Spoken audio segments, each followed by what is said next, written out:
Bonjour à tous.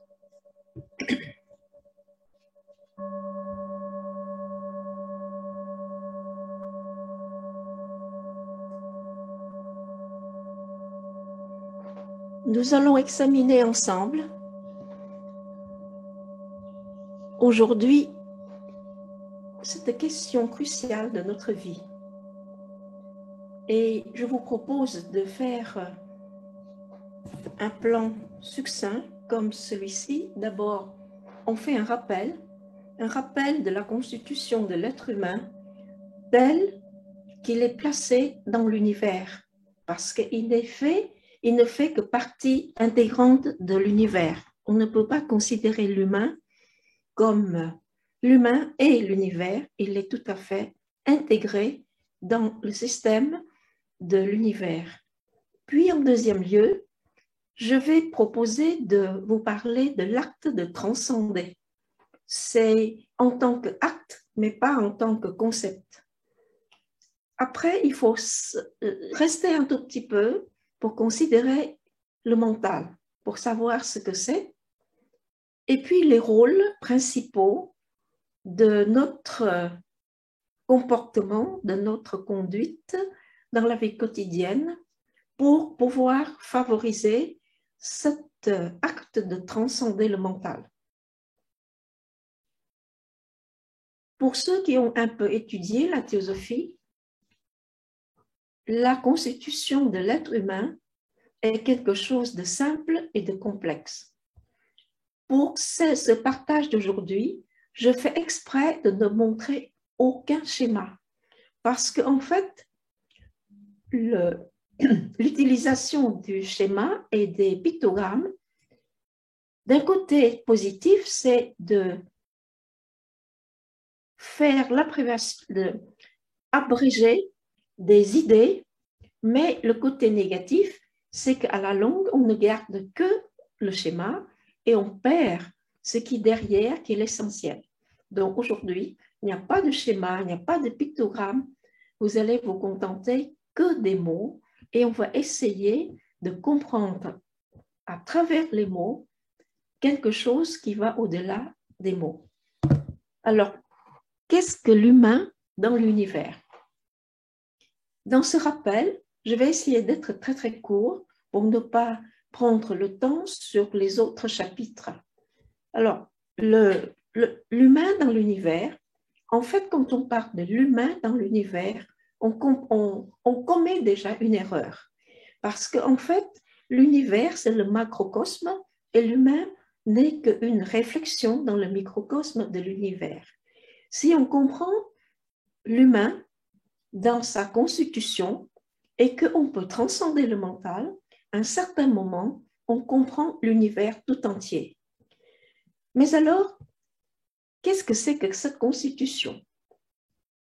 Vous savez que nous sommes, grosso modo, faits de deux parties. Une partie qui sera destinée à la mort. Après la mort physique, tout se décompose et des composants de cet ensemble que, classiquement, en langage théosophique, nous appelons quaternaire inférieur, qui est constitué du corps physique. Puis, dans le langage de la deuxième génération de théosophie, on parle de corps astral, puis de corps éthérique, puis de corps astral, puis corps mental. Mais quand on parle de corps, on commet une erreur de langage. En fait, quand on parle de corps, c'est quelque chose de séparé, individualisé et séparé des autres. Alors, c'est une façon de dire pour simplifier en commençant. C'est comme quand on commence à apprendre les mathématiques, on commence par les quatre règles de base, hein, l'addition, soustraction, division et multiplication. Mais ça va beaucoup plus loin. Alors, pour simplifier, on peut dire que ces deux parties composantes de l'être humain constituent la première partie qui est tout à fait mortelle, temporaire, et la partie supérieure que l'on appelle dans la terminologie classique théosophique la triade supérieure parce qu'elle est composée de 3 parties. Parlons maintenant d'abord du quaternaire inférieur, c'est-à-dire le corps physique, le corps éthérique, le corps astral et le corps mental. Tous ces mots de corps pourraient être remplacés par le mot véhicule. Véhicule, c'est un moyen de se déplacer, de se transporter, cette appellation est beaucoup plus proche que le mot corps, parce que l'être humain, d'abord, est conscience. Et cette conscience ne peut apprendre dans des niveaux supérieurs sans avoir un véhicule. Pour se déplacer, c'est exactement comme au niveau physique, on doit inventer un véhicule adapté à chaque milieu. On ne peut pas, par exemple, aller en Mars en avion seulement, parce que les conditions changent. Et ici, c'est pareil, pour descendre, entre guillemets, descendre dans des mondes inférieurs beaucoup plus grossiers, la conscience doit être obligée d'utiliser des véhicules, des moyens de se transporter, de se mouvoir pour pouvoir expérimenter dans ces milieux, dans ces plans, sur ces plans. Ce qui fait que pour le corps physique, c'est un véhicule qui nous permet d'agir et de nous mouvoir dans le monde physique. D'ailleurs, le corps physique est appelé un moyen d'action dans le monde physique.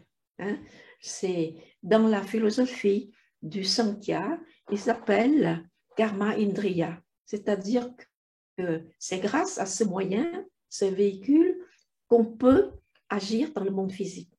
Il en est de même pour le véhicule. Maintenant, on ne peut plus dire corps éthérique, puisque c'est un ensemble de tout le système nerveux lié au corps physique. Et le corps astral, c'est tout simplement l'ensemble de nos sentiments, de nos sensations, etc. Et l'ensemble aggloméré que nous sommes en véhicule inférieur, que l'on résume en quaternaire inférieur. Tout cela est chapeauté par le corps mental qui, en fait, le mental est considéré comme le roi des sens. Quand il est bien réglé, quand il est bien maîtrisé, il agit comme le roi, c'est-à-dire que c'est lui qui donne des ordres. Et si il est vraiment le roi, bien maîtrisé, un bon roi, eh bien, tous les autres organes des sens lui obéissent, qui ce n'est pas le cas actuellement pour la plus grande majorité de l'humanité. Alors donc, pour le quaternaire inférieur, ceci étant nous, disons, dans le monde physique, temporaire, mortel. C'est-à-dire qu'à notre décès, que l'on appelle décès, notre trépas, tout le quaternaire inférieur va se dissoudre un à un. Chronologiquement, le corps physique, lié très prochement avec l'éthérique qui se dissout en premier, puis le corps astral, puis le corps mental avec tout son contenu et ses souvenirs, etc., etc. Tout cela va disparaître dans l'ordre chronologique des choses et va disparaître. Seule persiste cette partie immortelle. Immortelle que l'on appelle par le langage, par la terminologie théosophique classique, la triade supérieure, qui est composée de le mental supérieur. Je vais vous expliquer un peu plus sur le double terme mental dans les deux composants. Et puis, il y a ce que l'on appelle en langage, toujours terminologie classique, théosophique, bouddhi, c'est-à-dire que la traduction n'est pas du tout appropriée, mais le plus proche, ce serait l'intuition, l'intelligence. Et en dernier lieu, Atma, qui est vraiment cet atome permanent qui ne meurt jamais et qui est complètement identifié avec l'âme universelle qui est seulement l'être unique qui nous unit tous et nous sommes issus de l'être unique sans distinction. Et à la fin d'un monde, d'une manifestation, tout le monde va y retourner à cet être unique et nous ne sommes plus séparés, premièrement par l'illusion de notre mental et surtout, essentiellement, par ce regard tout à fait habité par l'illusion de la séparativité. Parce qu'essentiellement, nous sommes tous un dans cet atma unique que l'on appelle monade. Mais quand on parle de monade, eh bien, c'est plutôt, ça a une connotation déjà individualisée. Je dirais que cette partie supérieure, qui est la triade supérieure, forme notre entité immortelle qui va se réincarner après notre mort. Chaque mort, on se réincarne dans un contexte particulier pour apprendre des leçons qui nous ont manqué depuis le passé jusqu'à maintenant. Donc, la nécessité de la réincarnation a pour but de nous parfaire, d'apprendre et de réaliser en fait notre nature essentielle, profonde, réelle, qui est Atma, qui est l'unique, en passant par des expériences successives dans des mondes successifs, dans des mondes divers, de diverses subtilités et de divers niveaux de conscience avec des subtilités diverses de conscience. Dans tout cela, l'être humain n'est pas séparé puisqu'on est ancré dans l'être unique qui est l'Atma. Atma qui est monade au niveau individuel, parce que nous parlons de monade qui est notre individualité spirituelle, qui est tout à fait l'essence même de cette triade supérieure, mais dans le sens grec étymologique du mot, monade veut dire un. Et en fait, quand on parle de monade, si on est vraiment strict, il n'y a qu'un seul monade. Il y a la monade qui est Atma. C'est tout. Mais pour bien comprendre comment on est lié, on est ancré dans cette source commune, on peut dire que la monade individuelle, c'est cette entité immortelle formée de Atma, Buddhi, Manas, qui est le mental supérieur. Cette triade supérieure, cette entité spirituelle demeure, reste vivant dans l'espace-temps défini par une manifestation en langage beaucoup plus, un peu poussé, technique, un manvantara, c'est-à-dire là où tout vient à l'existence et finit à la fin par la réabsorption de tout qui est appelé pralaya. Bon, pendant toute cette période de manvantara, eh bien, la triade supérieure, notre identité individuelle, spirituelle, reste immortelle pendant cette période de temps. Elle est immortelle, elle n'est pas éternelle, parce que l'immortalité a une limite. Dans le temps, elle est immortelle. En fait, l'une des lettres des Mahatmas, qui est l'un des monuments pour les études théosophiques plus avancées, l'une des lettres des Mahatmas définit la différence entre l'immortalité et l'éternité. Ce qui est immortel dure pendant très longtemps, des éons, et ce qui est éternel n'a pas de temps, elle est hors de temps. Quelque chose qui est éternel est atemporel. Donc, vous avez vu la différence.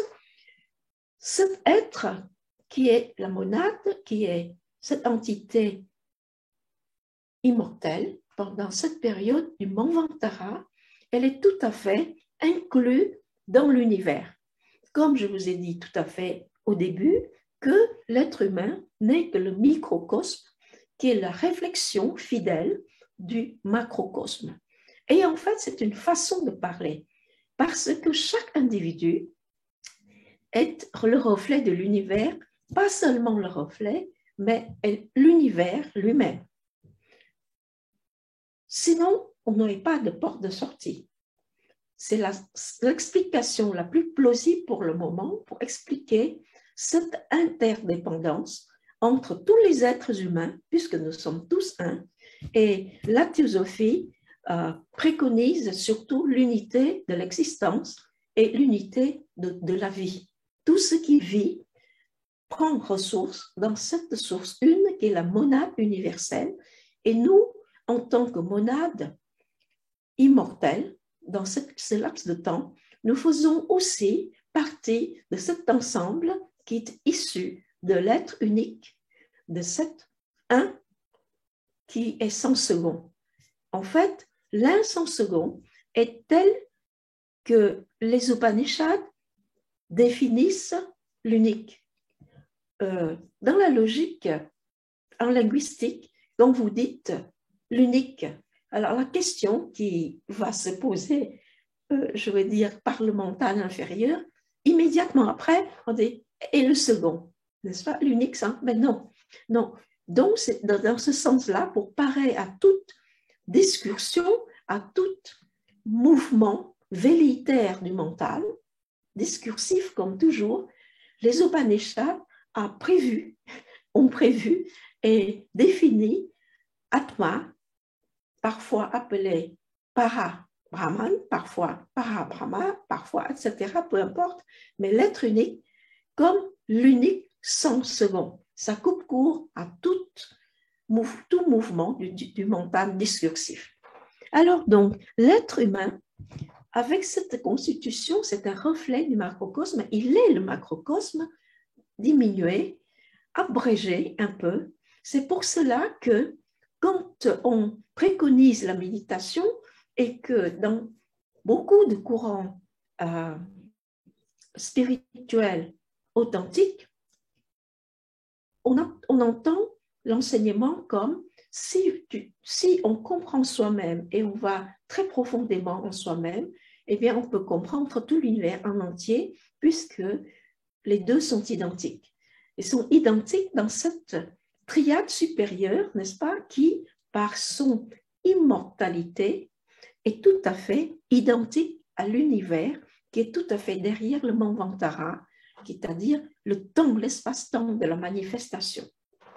Voilà, je pense que ceci étant suffisant, on peut avancer d'un pas, mais on va revenir par la suite à cette identité entre l'individuel, l'individu et l'universel pour expliquer au plus profond cette motivation et cette raison profonde pourquoi l'être humain a toujours cherché à comprendre d'où il vient, où il va et qu'est-ce qu'il est au fond.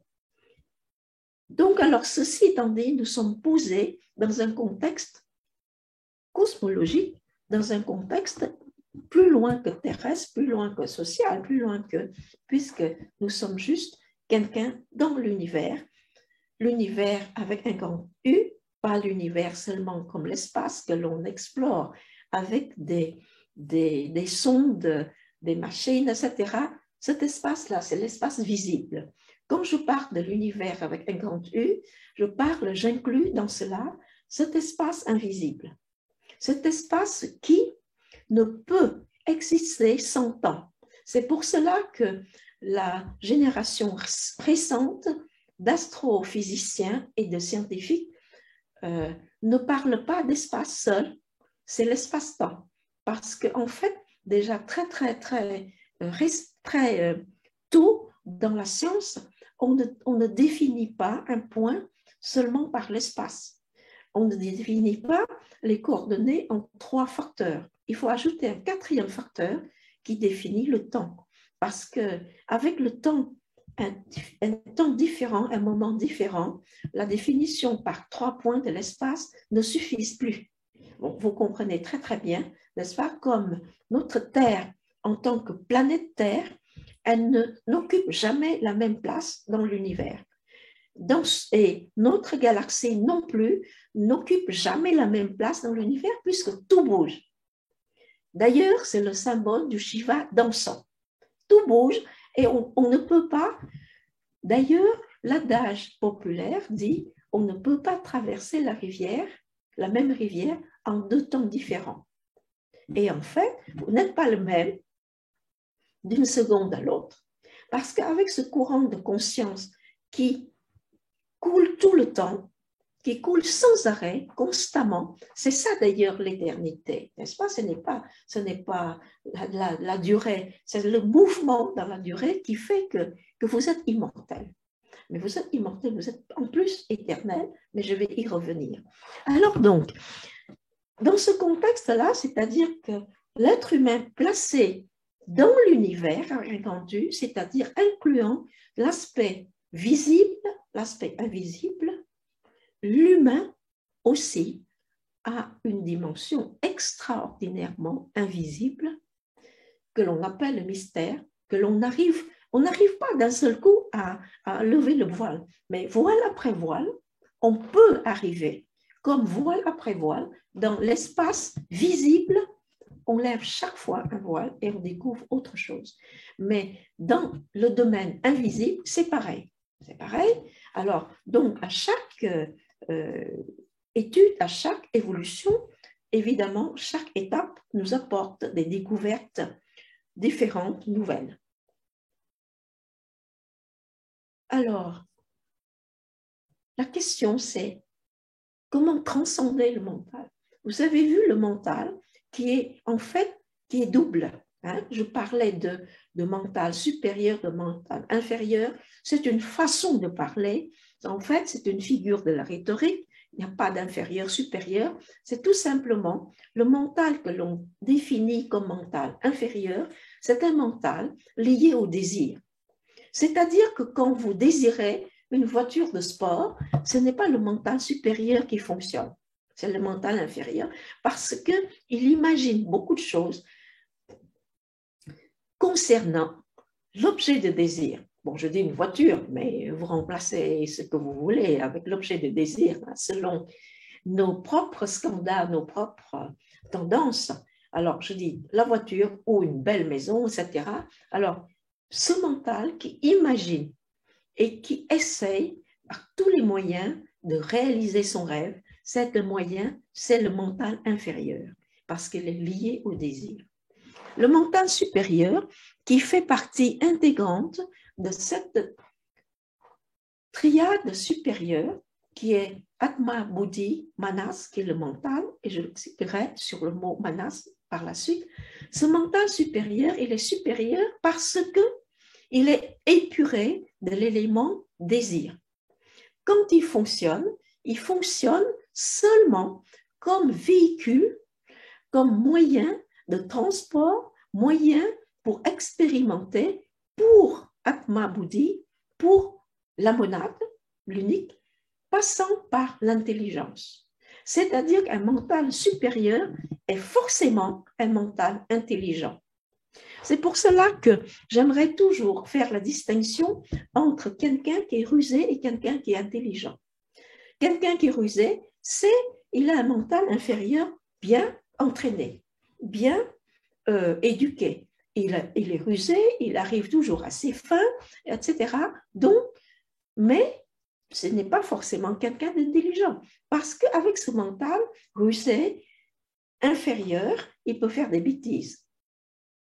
L'élément de l'amour, de l'éthique, de l'intelligence manque à ce mental.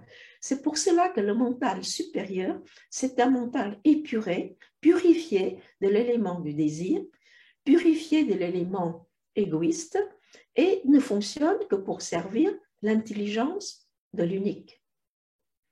Maintenant, le mental, quand on lit les ouvrages théosophiques, on tombe sur le mot manas. Manas vient du verbe sanskrit qui veut dire mesurer.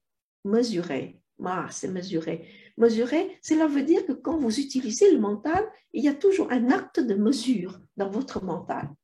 Mesurer, c'est réfléchir, c'est mesurer, n'est-ce pas? Et on dit pondérer aussi, c'est peser et mesurer. C'est l'instrument de mesure sur des plans supérieurs. En fait, c'est l'instrument de mesure au niveau intellectuel. Parce que si vous étudiez un tout petit peu la doctrine secrète, vous comprenez qu'à un niveau très subtil, l'évolution évolue à 3 niveaux. Le niveau physique qui nous offre des transformations, l'amélioration des formes. Hein. L'être humain d'aujourd'hui n'est pas l'être humain il y a 5000 ans, ou même plus loin encore, plus en arrière, là où on avait des races de géants. Bon, alors ça s'adapte jusqu'à notre corps physique aujourd'hui, notre véhicule physique. Donc, il y a l'évolution au niveau de la forme physique, purement physique, avec des molécules, des atomes, etc. Tout ça, c'est comme on pétrit, vous savez, pour faire du pain. C'est dans le grand moulin de la grande pétrie de la nature. Ça fonctionne constamment et ça fait lever la patte pour faire quelque chose de nouveau. Alors, à un autre niveau, c'est au niveau intellectuel. Dans l'universel, on ne parle pas d'astral, d'éthérique, rien du tout. Donc, le physique, l'intellectuel et le spirituel. Il y a 3 niveaux de conscience et d'évolution au niveau universel. Nous, pauvres petits humains, eh bien, entre le physique et l'intellectuel, eh ben, il faut bien faire des petits, je dirais pas des ponts, mais quelque chose comme des espaces là où ça chevauche. Parce qu'on ne peut pas faire comme ça abruptement. Donc, il y a toujours des zones, n'est-ce pas, de chevauchement. Et au niveau de l'humain, il y a des zones de chevauchement. On ne peut pas passer immédiatement à l'intellectuel, l'intellect pur qui est régi par Manas, ou le spirituel pur qui est seulement Atma, l'unique. Donc, entre le physique et l'intellectuel, on a des zones de chevauchement au niveau humain que l'on appelle évidemment le mental inférieur qui essaie de s'accrocher en larguant l'élément du désir. C'est comme quand vous montez dans l'espace, que ça soit en fusée, que ça soit en ballon, il faut larguer les points, n'est-ce pas? Essayer de larguer les points afin de diminuer cette force qui est la force de la gravitation, qui fait tomber des choses. Alors, on largue des choses, alors on s'allège. Et en fait, entre le physique et l'intellectuel, dans cette zone de chevauchement, l'humain apprend à larguer, à s'alléger des poids qui ne font que retarder son mouvement dans l'évolution naturelle de son propre évolution. Donc, il largue, on largue, et arrive un moment où on arrive à vivre dans cette conscience de l'intellectuel pur. En fait, on rejoint des philosophes grecs qui ne fait que chanter, que vénérer l'acte intellectuel pur. N'est-ce pas? Bon, alors on ne va pas rentrer dans les détails, n'est-ce pas? Ce qui fait aussi dire à un poète fameux qui dit « Une chose de beauté est une chose qui dure éternellement, qui dure constamment. » C'est-à-dire que on ne peut pas imaginer cela si on n'avait pas un petit bout de mental qui s'est déjà évolué, qui s'est déjà un peu développé. Alors donc, pour revenir à notre chose ici, dans cette zone de chevauchement entre l'intellectuel pur, le mental épuré, purifié de tout désir, eh bien, l'humain travaille. C'est quoi transcender? Transcender, c'est aller plus loin, aller au-delà, mais transcender, surtout, ne veut pas dire court-circuiter et faire un genre de parcours court-circuité. On ne passe pas par là, on fait un petit raccourci. Il n'y a pas de raccourci au niveau intellectuel, non, au niveau spirituel. Intellectuel non plus d'ailleurs, parce que ça devient du sophisme. Si vous faites un tout petit peu de philosophie, vous allez comprendre que le sophisme, ça existe encore de nos jours. Hein, des gens qui veulent toujours avoir le dernier mot Ce sont des gens qui excellaient dans le sophisme dans certains temps de l'humanité. Enfin donc, transcender, c'est aller au-delà, mais sans court-circuiter, sans faire un petit raccourci, aller au-delà dans le mouvement de transcender, c'est aller au-delà avec la maîtrise complète de l'élément que l'on transcende. S'il vous plaît, gravez cela dans du marbre pour ne pas tomber dans cette illusion des gens qui disent « je suis du cœur, je n'aime pas les études et l'intellect ne m'intéresse pas ». Bon, que la personne n'aime pas les études, soit, c'est sa liberté, mais qu'il ne faut pas qu'il dise qu'il soit du cœur. Parce que le cœur, personne n'a le monopole. Dixit quelqu'un que je ne veux pas citer ici. Bon, alors, donc, le cœur, c'est cette qualité de la transcendance du mental quand il va au-delà de sa propre fonction, de son propre fonctionnement pour découvrir quelque chose de nouveau, une lumière à laquelle il fonctionnera de façon différente. Et cette lumière, c'est la lumière de Bouddhi, de l'intelligence. Et ce n'est pas la lumière, c'est plus la lumière. Ce n'est pas avec cette illusion que l'on se donne soi-même en disant « Ah ben c'est l'intuition ». C'est autre chose, on en parlera la prochaine fois, le prochain partage, le prochain cours, comment développer l'intuition. Bon, maintenant, transcender le mental, donc veut dire aller au-delà du mental, tout en ayant maîtrisé ce mental complètement. Donc, quelqu'un qui ne veut pas réfléchir, quelqu'un qui ne veut pas affiner son mental en réfléchissant, en pensant, en apprenant à raisonner, etc., que cette personne ne prétend pas qu'il est du cœur et qu'il a transcendé le mental. Ce n'est pas vrai, ce n'est pas authentique. OK. Donc, on est clair sur cette action qui s'appelle transcender. On ne va pas revenir là-dessus, c'est non négociable. Vous allez dire parce que je suis très gentille, bon ben j'accepte bien. Non, non, c'est non négociable. Maintenant, le mental. On a dit le mental, la partie inférieure, liée au désir, qui fait que il est constamment perturbé. Est-ce qu'il vous arrive, par expérience, de vous asseoir un moment dans la journée? Nous sommes tous des gens actifs. Je ne pense pas qu'on soit des gens qui, entre guillemets, glandouillent toute la journée. On fait des choses, ce n'est pas forcément des choses physiques, mais on pense, on réfléchit, on étudie. Mais à un certain moment d'une journée, il faut s'asseoir tranquillement, à ne rien faire dans ce sens, de laisser tomber dans le champ du mental toute activité.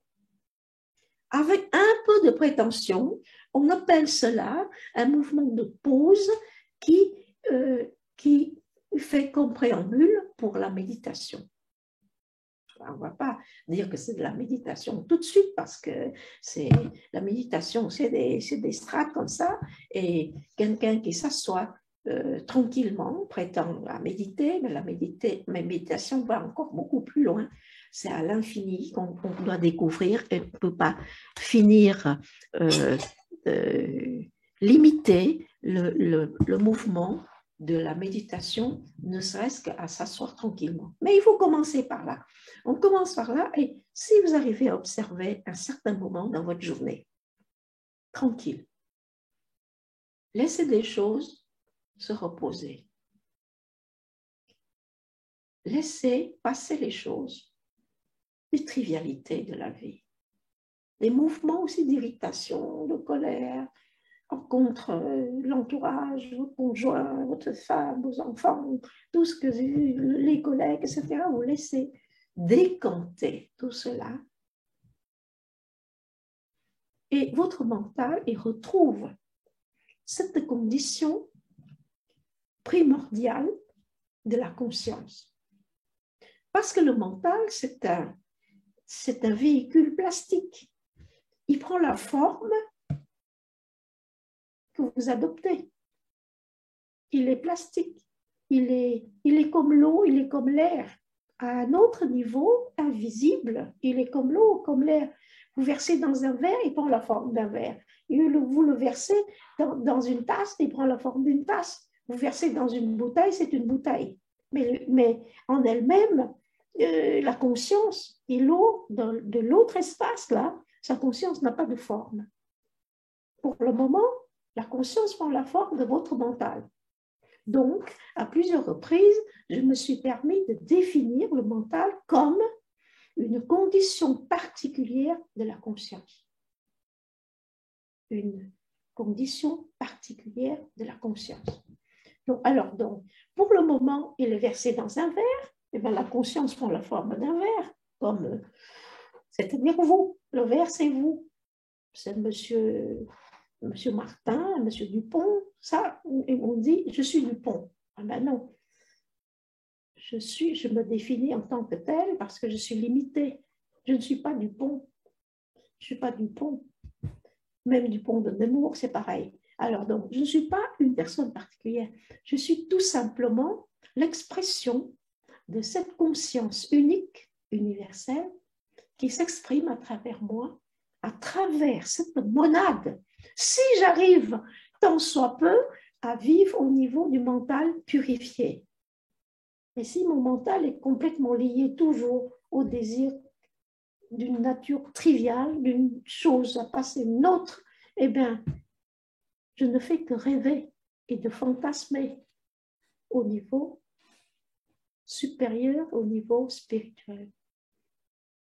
Mais le destin de l'humanité, de l'humain, je parle de l'humain, son destin est un destin spirituel.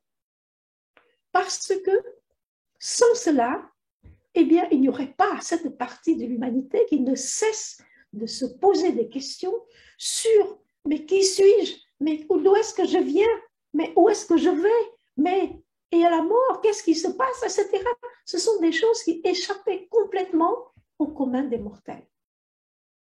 Eh bien, le fait qu'on se pose ces questions témoigne du fait qu'il y a toujours quelque chose qui cherche à comprendre pour aller plus loin au niveau de la conscience. Et ce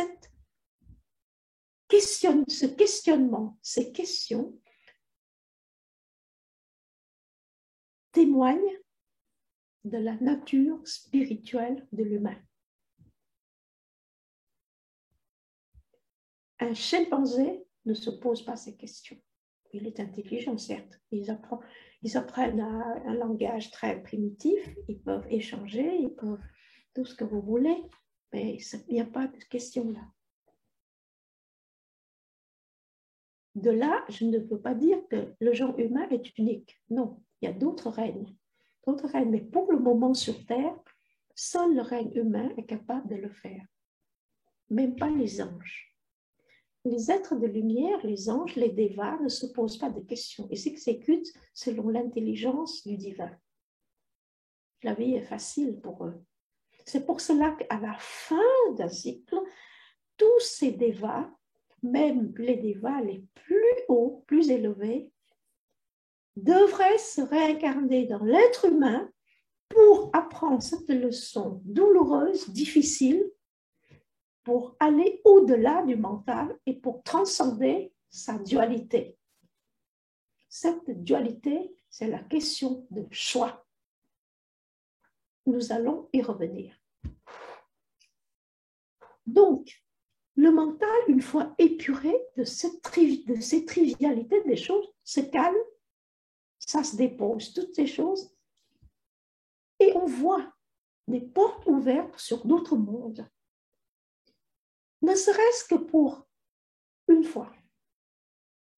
Dans la méditation tranquille, vous vous posez, il y a des moments où c'est comme des moments de grâce, n'est-ce pas? Et cela ne fait que témoigner de la véracité, de l'authenticité de l'enseignement. Ce n'est pas quelque chose d'imaginé par soi-même, parce que ça existe encore. Mais le mental, c'est un magicien. Ils imaginent beaucoup de choses. Les plus idiots s'imaginent qu'ils sont les plus intelligents. Ben, c'est possible parce que c'est dans la capacité du mental. Hein?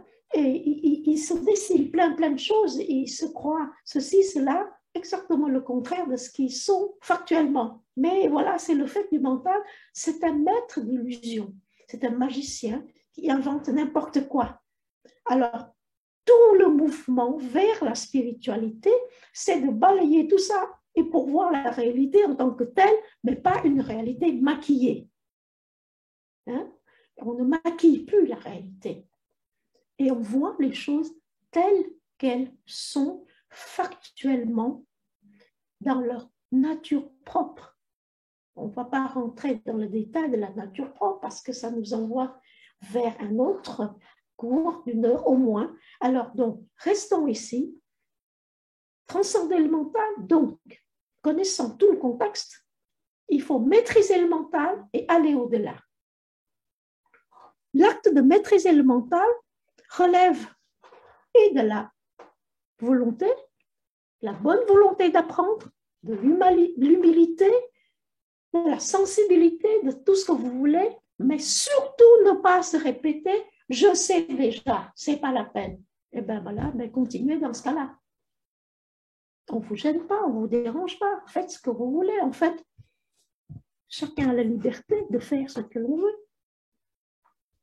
Mais dans cette liberté, si on veut mériter la liberté, il faut quand même réfléchir et ne pas s'appuyer sur des choses comme des idées préconçues qui se répètent génération après génération et on fait d'un fake news d'une réalité imaginée, imaginaire.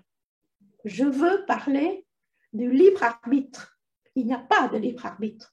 Ceux qui veulent surtout dire « mon libre arbitre », ceux-là sont les premiers à être manipulés. En fait, je ne suis pas la seule à le penser. Je me permets de vous citer le professeur Yuval Noah Harari.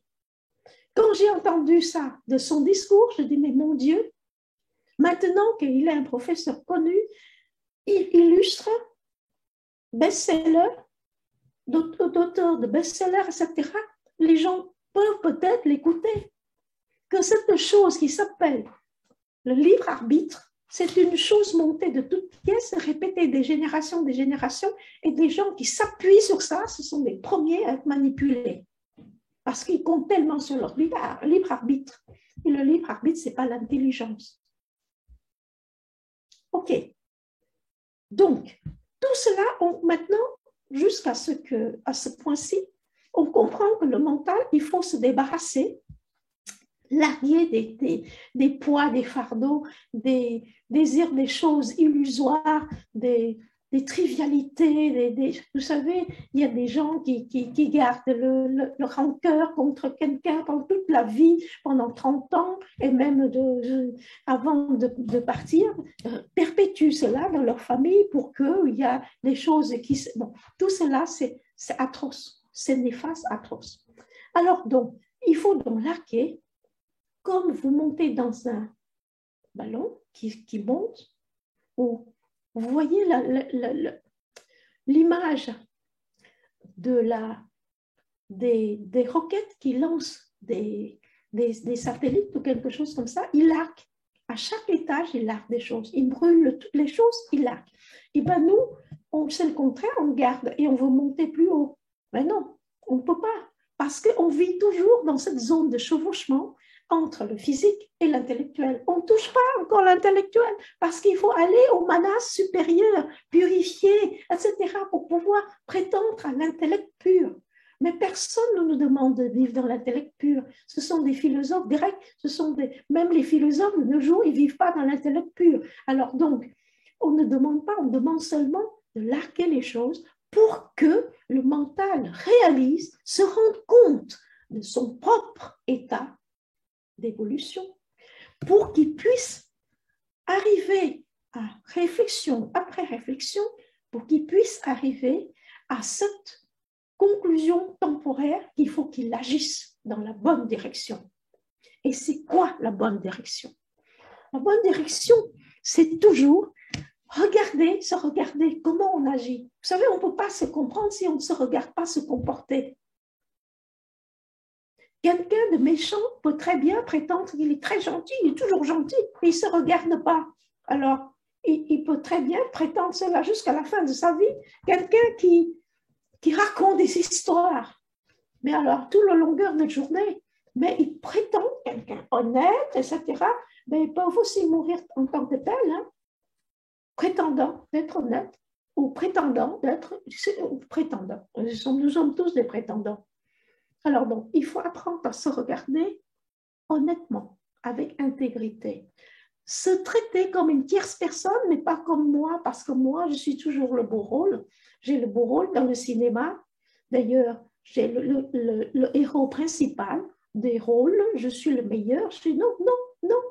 C'est pas l'observation. Ça, c'est l'exaltation de soi.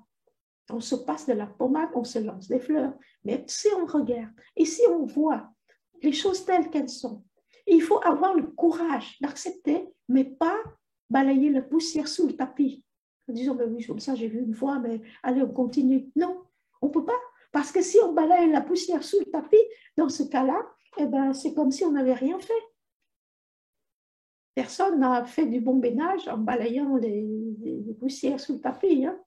Et là, donc, l'action qui est proposée ici, c'est faire le ménage du mental.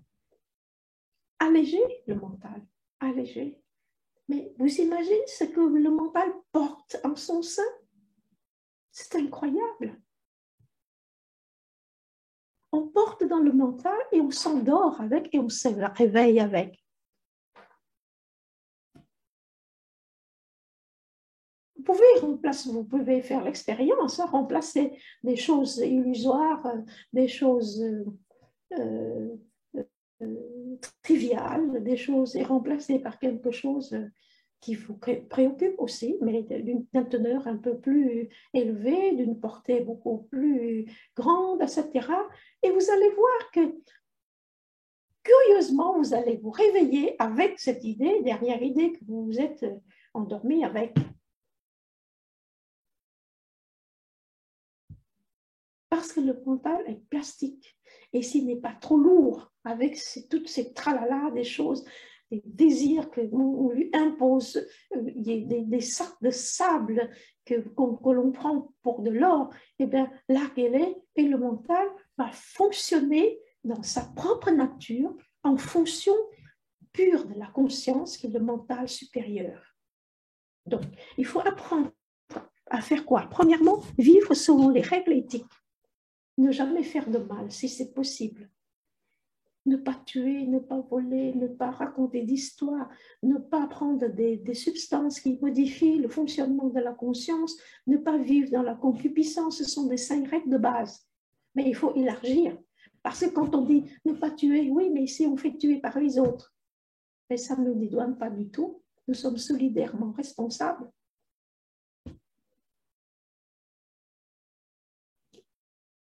Eh bien, donc, vivre selon les règles de l'éthique,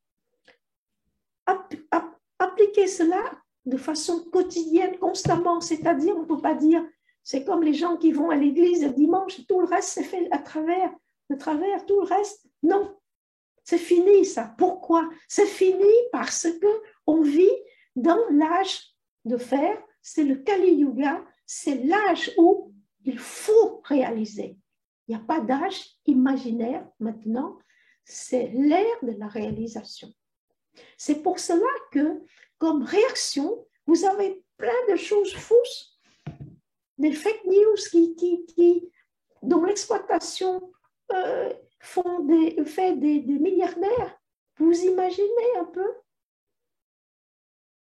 Bon, etc., etc. Donc, en un seul mot, il faut constamment observer soi-même, pas de façon égoïste, de façon tout à fait avec intégrité comme une tierce personne, à travers son comportement et oser se rectifier. On appelle cela changer son paradigme. C'est-à-dire, jusque-là, ah ben c'est tout à fait normal hein, que je me défende, oui, mais personne ne vous attaque. On vous a inculqué l'idée que vous êtes constamment attaqué et vous vous êtes défendu. Mais non.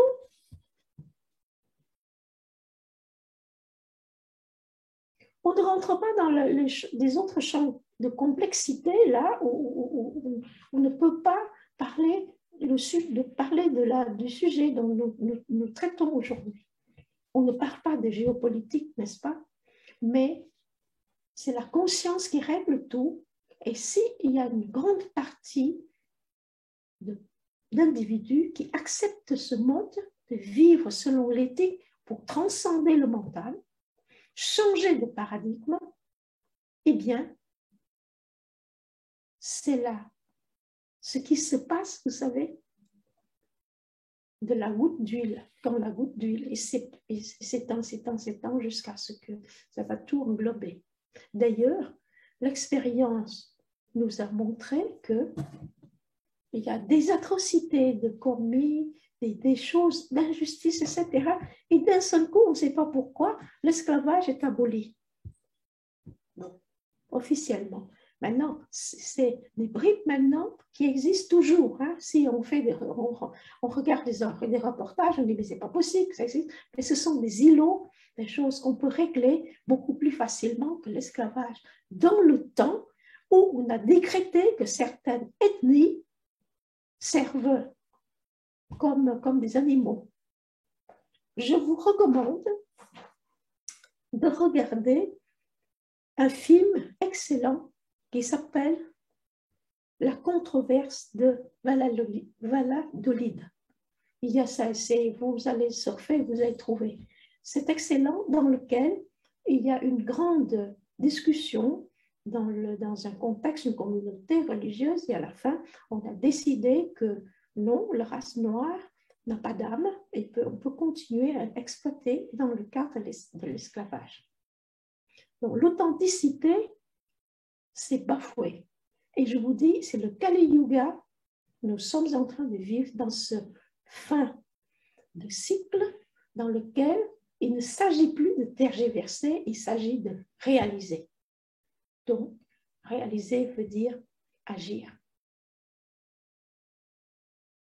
Avec ceci, la bonne volonté, l'humilité, la bonne volonté d'apprendre, l'humilité, et constamment être intègre vis-à-vis de soi-même, on arrive à changer son paradigme et le mental sera naturellement transcendé en larguant ses fardeaux, ses sacs de sable, avec ses désirs inutiles, avec des choses pour quand même s'élever, pour arriver aux régions réglées par l'intelligence.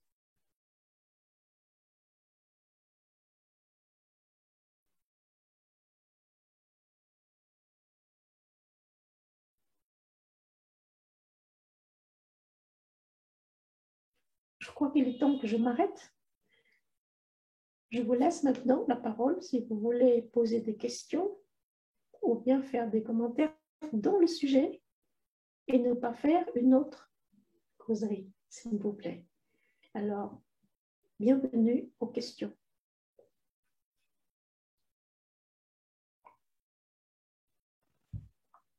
Pour poser vos questions, veuillez cliquer sur le bouton Q et R sur votre écran et saisir votre question par écrit.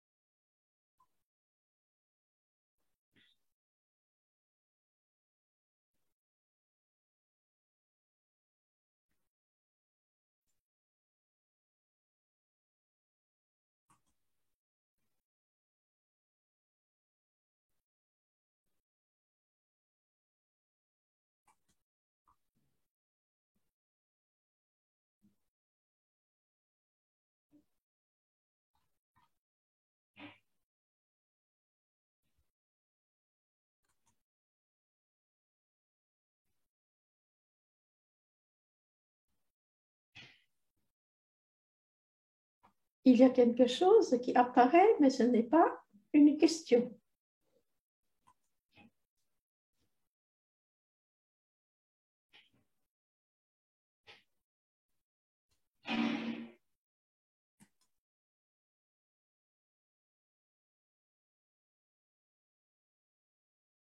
La question, c'est aller au-delà du mental. Qu'est-ce que cela signifie?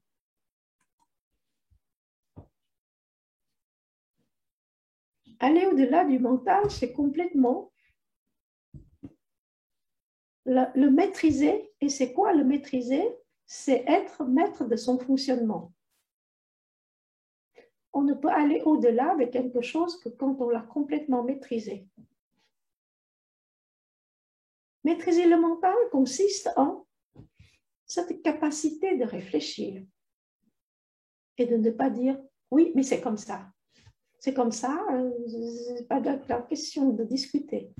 Non, il faut passer examiner par sa propre réflexion, appliquer le discernement pour savoir si, premièrement, est-ce que c'est plausible, possible, et en essayant de réfléchir en dehors de soi-même.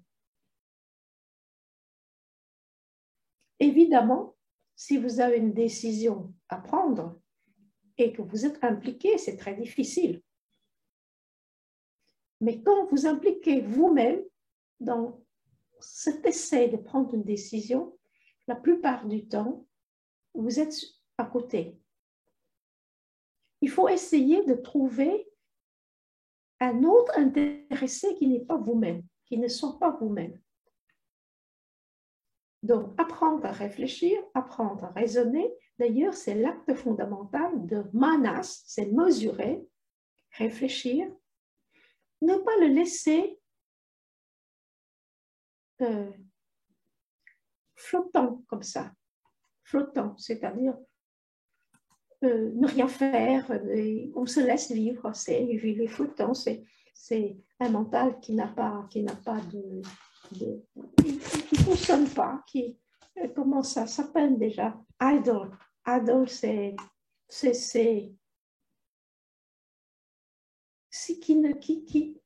qui ne fonctionne pas, qui ne fait que, je l'appelle tout cela qui glandouille entre guillemets, ce n'est pas très français, mais ça veut dire ce que cela veut dire.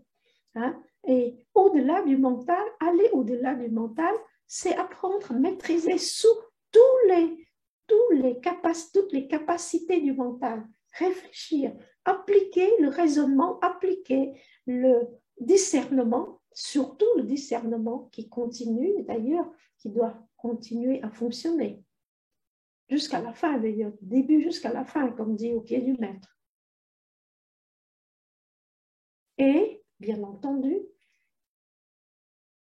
s'aménager des moments de calme dans sa vie. Éviter les mouvements de trépidance. Là, on risque d'être happé complètement. Évidemment, parfois, le karma nous place dans des situations où on est complètement presque débordé, mais il faut apprendre aussi à être calme dans ces moments-là et faire une chose après une autre. Et surtout ne pas regarder que ses propres intérêts. Parce que l'éthique, quand on veut vivre selon une vie éthique, même appliquer des 5 règles de base, on ne peut pas être complètement, on ne peut pas rester égoïste.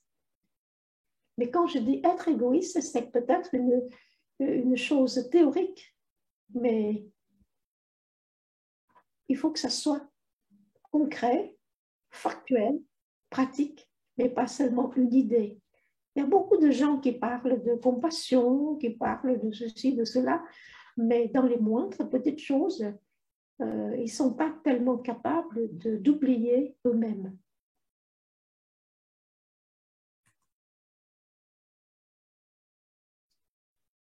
Une question qui est là maintenant. Question qui dit revenir, s'il vous plaît, sur les personnes qui se disent seulement du cœur. Non, mais je ne veux pas non plus accuser les gens. Je ne suis pas particulièrement gentille, mais je ne suis pas particulièrement sévère non plus. Hein. Je suis quelqu'un qui essaie d'être tout à fait impartial en regardant les choses. Il y a plein de gens qui disent, mais non, non, moi je n'aime pas étudier, je n'aime pas lire, je n'aime pas réfléchir. Je suis une personne plutôt du cœur que de la tête. Non, mais le cœur sans la tête devient complètement fou. Et la tête sans le cœur, c'est sec. Il est sèche. Il faut allier les deux choses.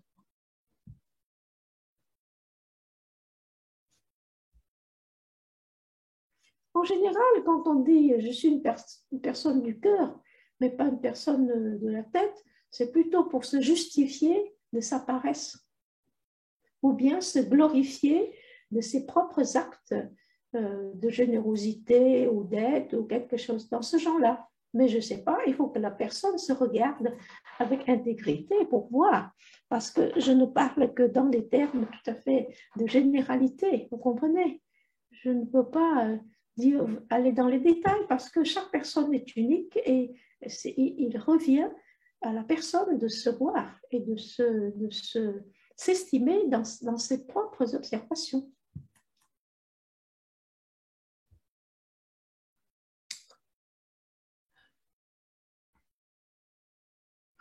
Vous recommandez la maîtrise du mental. Celui qui maîtrise le mental, qui est-il?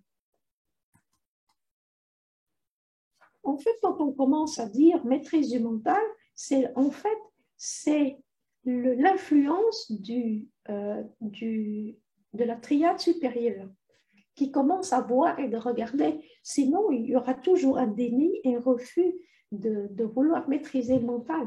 Donc, s'il y a une adhésion à ce mouvement d'apprentissage, à ce mouvement de réforme de soi, il y a déjà une incursion de l'intelligence et de la triade supérieure.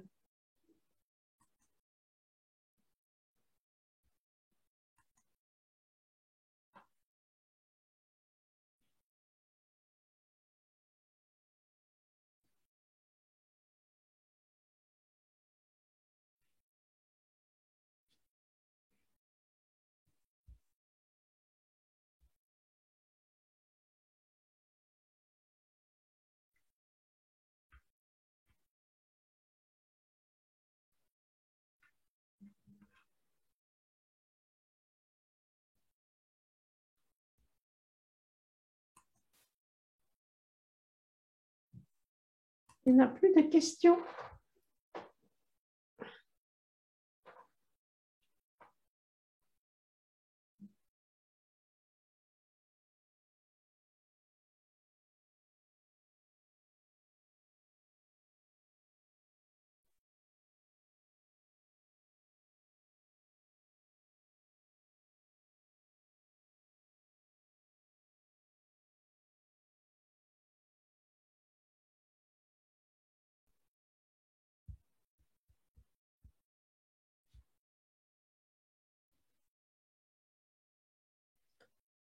Commencez déjà à vous observer dans votre comportement journalier.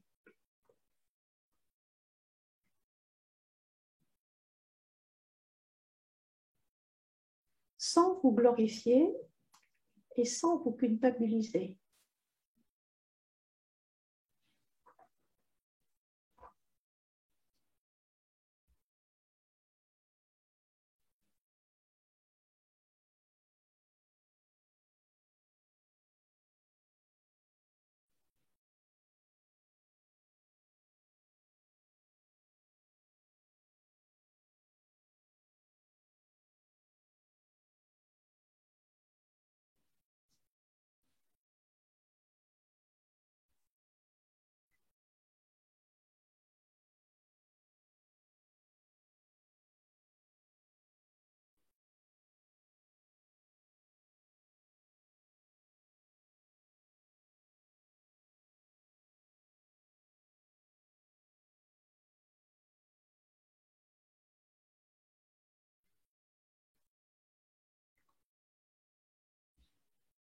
C'est tout. Vous n'avez plus rien à dire. S'il y a une question qui rentre.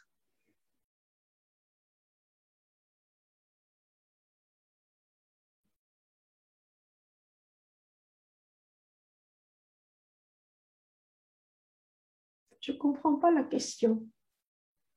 Est-ce que la personne veut bien essayer de reformuler? C'est pouvez-vous expliquer un peu? Réaliser veut dire agir. Je ne sais pas si j'ai bien écrit. Alors, essayez de réfléchir et reposer la question, s'il vous plaît, parce que le mot, je ne comprends pas un mot que vous avez écrit dans votre phrase.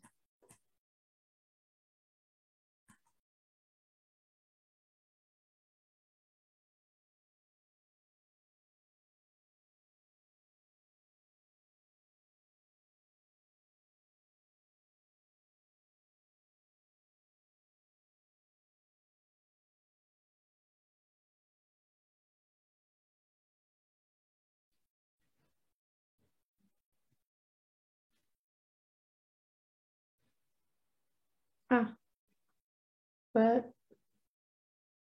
bien, je viens de lire, comme tous les autres, une remarque là. Je vous en remercie. La remarque est de Madame Marion Davet. Merci de votre commentaire. Maintenant, revenons à la question posée. Réaliser veut agir. Pouvez-vous expliquer un peu? Je ne sais pas si je l'ai bien écrit.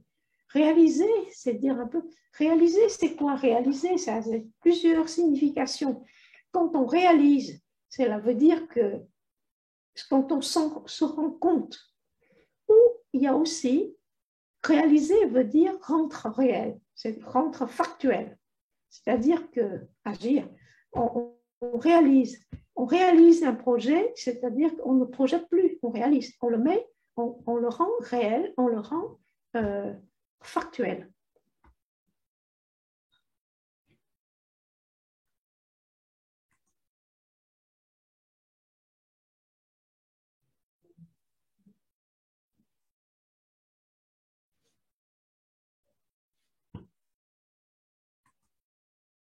Ah, mais là maintenant, il y a une série qui rentre. Pouvez-vous me réexpliquer, s'il vous plaît, ce que c'est que la triade supérieure? Eh bien, à la personne qui pose la question, eh bien, je l'ai expliqué au début, mais certainement que ce n'est pas suffisant. Il faut vous habituer un peu à l'enseignement pour pouvoir comprendre. Je peux dire que c'est, pour simplifier, c'est la partie qui vous qualifie, qui vous définit comme un être spirituel, mais pas comme un être terrestre mortel.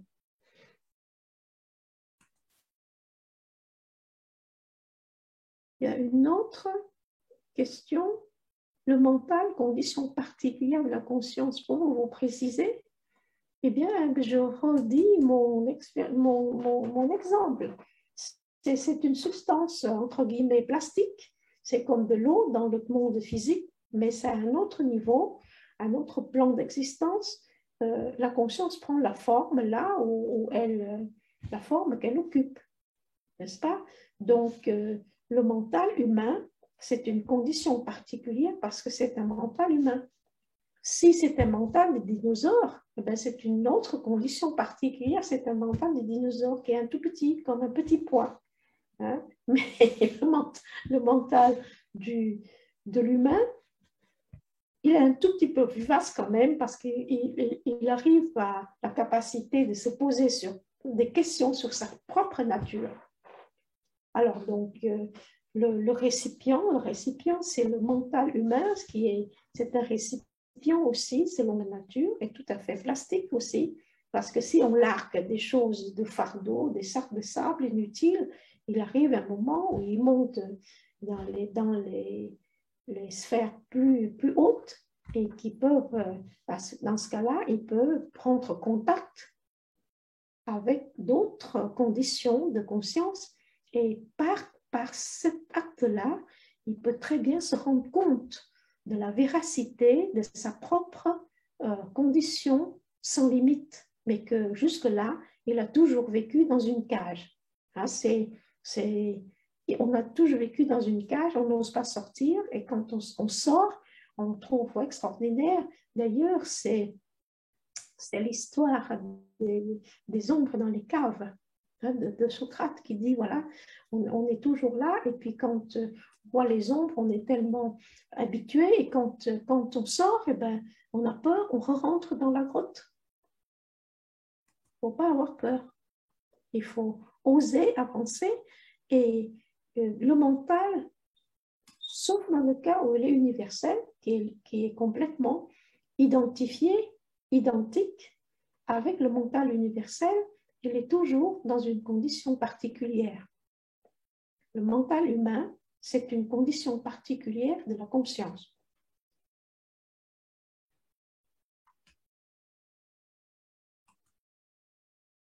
Alors, nous sommes à l'ère du Kali Yuga. C'est le moment de la réalisation. Eh bien, ce n'est pas une question. C'est un statement, c'est une réaffirmation, n'est-ce pas?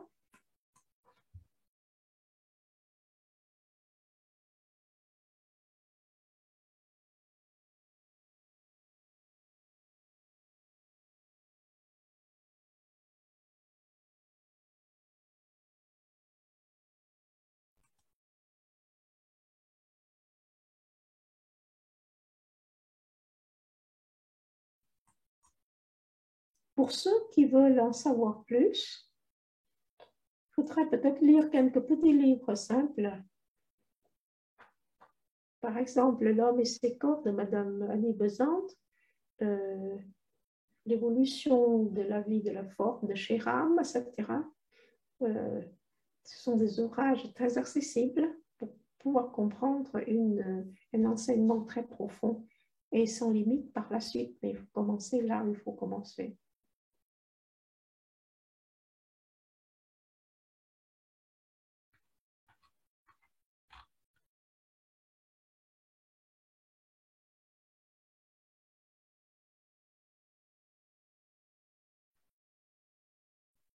Bien, s'il n'y a pas d'autres questions, nous allons donc ajourner notre session ici et je vous souhaite beaucoup de sécurité et soyons heureux. Merci d'être là et à la prochaine fois.